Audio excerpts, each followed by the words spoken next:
everyone, it's Laura. Today we are making some paper and fabric quilted cards. There I've got 3 different types of fabric and 2 different types of colored paper, and a card that's 3 3/4 by 5 and cardstock that's 1 1/4 by 1. And so what I'm going to do is I'm going to use that smaller piece of cardstock as a template for me to cut all of my pieces of colored paper and fabric. So you'll see it as I go through me using that as a template, especially on the fabric. It makes things a little bit easier. So currently I'm just cutting 5 pieces of each for the moment. You'll see later on in the video I actually cut a few more and I didn't use some of the ones that I did cut.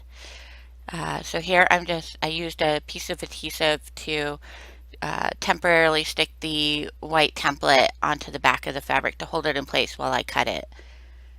And so I continue doing that on all of the different types of fabrics and all of the papers. And what I'm going to start off with on this project is 5 pieces of each. 5 pieces of each type of fabric and 5 pieces of each type of paper. And so that is what I am doing here. Cutting the last of the patterned fabrics. Okay, so now I took that little white card and I'm going to just take the pieces and kind of arrange them around and see if I can find a pattern or a layout that I like. So I'm not sticking them down right now, I'm just kind of laying them out to see what arrangement I like the best. And I actually spent hours doing this. I have trouble making decisions. But here's a layout that I decided I liked. And you'll see at the top there's a bunch of pieces that I ended up not using on this layout. I didn't want to waste them, so I went ahead and cut some more and made a couple other layouts with it. So I'm using regular glue here, nothing special. You can use any type of glue. And I am just using a paintbrush to kind of paint the glue on there. The reason I am doing that is if I just went ahead and glued straight to the paper, it would leave ridges and bumps that you would feel through the fabric. So I am just brushing on the glue and then placing my fabric and my paper pieces down where I want them to be. It doesn't matter what type of glue you're using here. I'm not trying to like make sure that they are adhered really super well and cannot come off. What I'm doing here is it's just kind of a placing, I guess you could call it, so that it's stuck down well enough to stay. And you won't see this in the video because I have no way of setting up the camera over at my sewing machine, but I'm going to go and take these layouts over to my sewing machine and I'm going to sew all of those pieces down. Now, you don't have to do that. You don't have to sew the pieces down if you don't want to or if you do not have a sewing machine.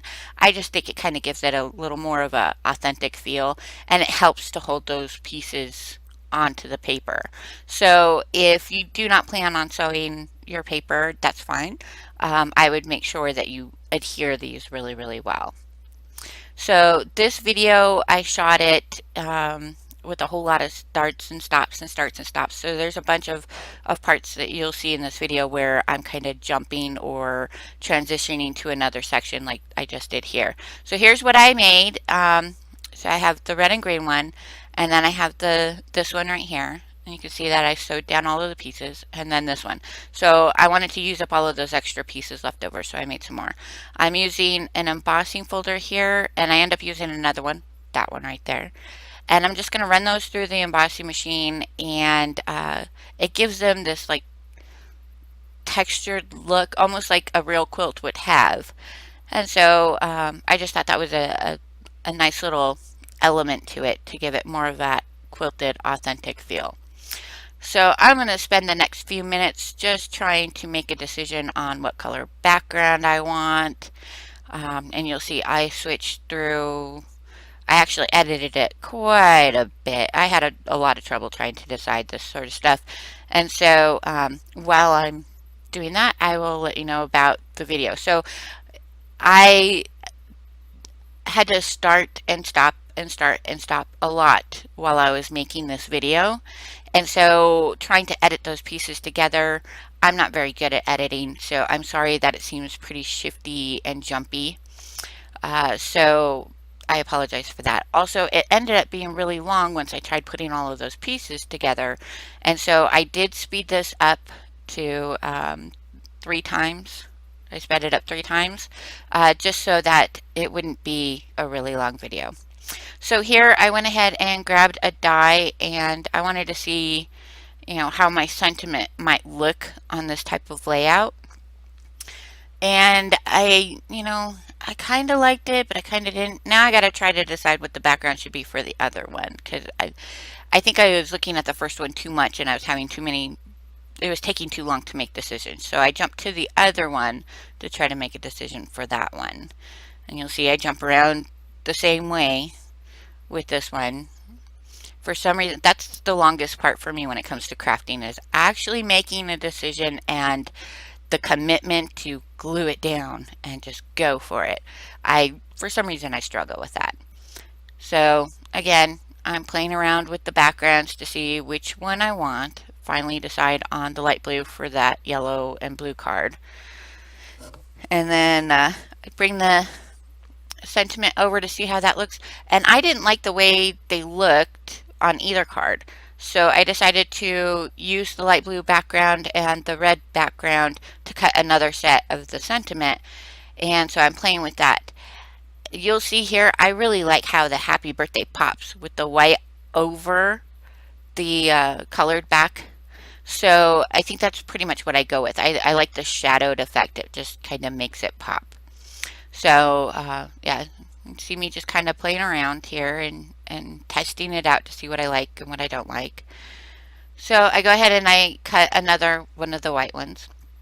Those little balloons on the end of that sentiment, I don't like those. I've never liked them, so I always end up cutting them off. So here I'm going to glue the white happy birthday on top of the blue. This actually took me a little while. I don't know why. It just took me a while. I had to line everything up and tried to make it as pretty as possible. And so that didn't, that wasn't fast. So that's what I'm doing right now, is I'm putting the glue on the back of the white, and then I'm going to adhere it to the blue happy birthday and try to line it up as best as I can. You'll see me fiddle with it quite a bit. And then, of course, because I don't like the balloons, I'll end up eventually cutting those little balloons off. And so, yeah, just trying to light it up as best as I can. It's a very dainty little sentiment there. And there go the balloons.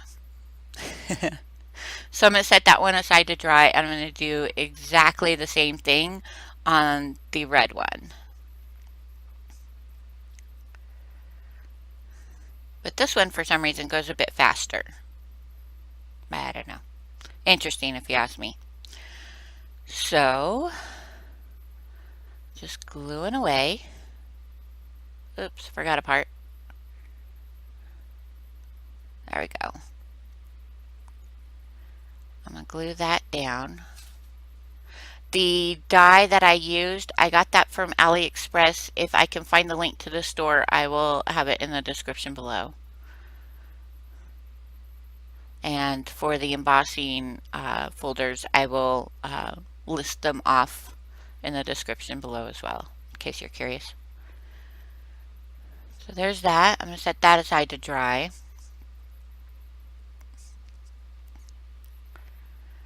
Okay, so now I'm going to start adding tape to the back of my elements. So I'm just using Suquang Scor Tape here and adding it to the back. Usually, not always, but usually, that blue piece that I'm putting tape on right now, I will usually pre-tape the back of that, but I normally will not put it onto the card base until I have most of the other layers already on that background piece, the blue piece. But for this particular set of cards, that blue piece and the red piece, those are actually paper and not cardstock. So they are not sturdy enough to hold all of the layers on their own and then be put onto the card base, if that makes any sense. So I'm going to do it backwards, which would be backwards for me, my process anyway. I'm going to go ahead and I'm going to put the red and the blue on the card base first because those are paper.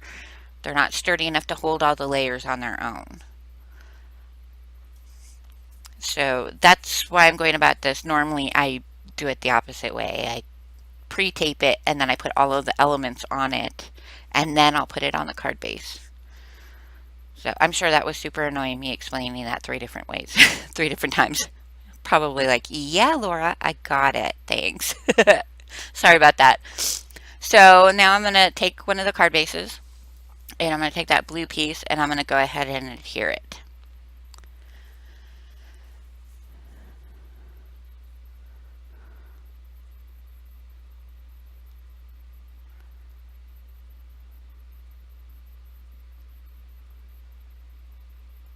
And it's really crooked.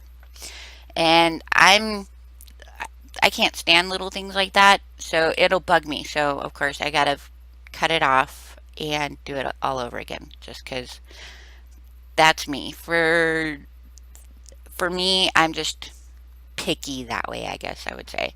It's too Cricut, it draws my eye away from what I want it to be on, and so I'm just gonna cut it out and I'm gonna redo it. So unfortunately that means that I need to make new card bases, which I already have the cardstock pre-cut in order to make those card bases, but you'll see me take those and fold them and burnish them. So here I gotta add more tape onto the back again.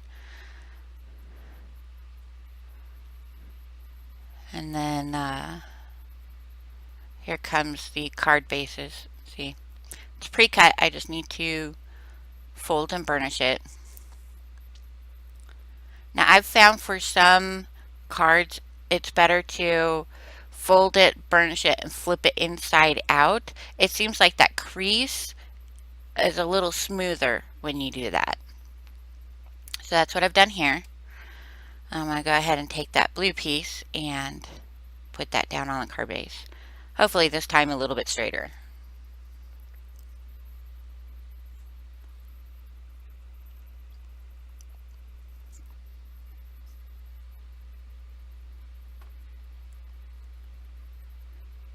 Much better. Okay, so there's that one. Now I'm going to go ahead and figure out which direction I want the quilted piece to be in and go for that. Now I'm using my little Cricut weeding tool, I guess is what it's called. I call it a doohickey. It's my Cricut doohickey. And I keep getting it caught in the stitches when I'm trying to get the backing off of the tape. So there we go. Yay! Okay, so now I'm going to get the sentiment glued on there. Such a dainty little thing. So it takes a moment to get the glue onto it without it getting all over the place. You can see the card moving in the background. That's because my air conditioner has turned on. And when it does, it shakes the camera too. So I'm sorry if it's a little wonky. So got my sentiment down on my card. I'm going to put a weight on there. Actually, I'm going to put 2. With the embossing on it, it makes the surface, you know, with hills and valleys and everything. So I want to make sure that the sentiment actually adheres to the entire card. So that's why there's double the weights on it. And I'm going to put the red paper background down. Hopefully that one's straight. Looks good. And then put my quilted piece on there, trying to avoid the stitches.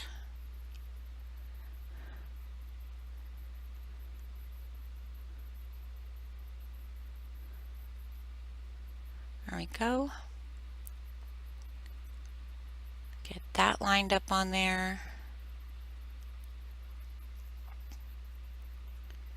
And now we've got my sentiment.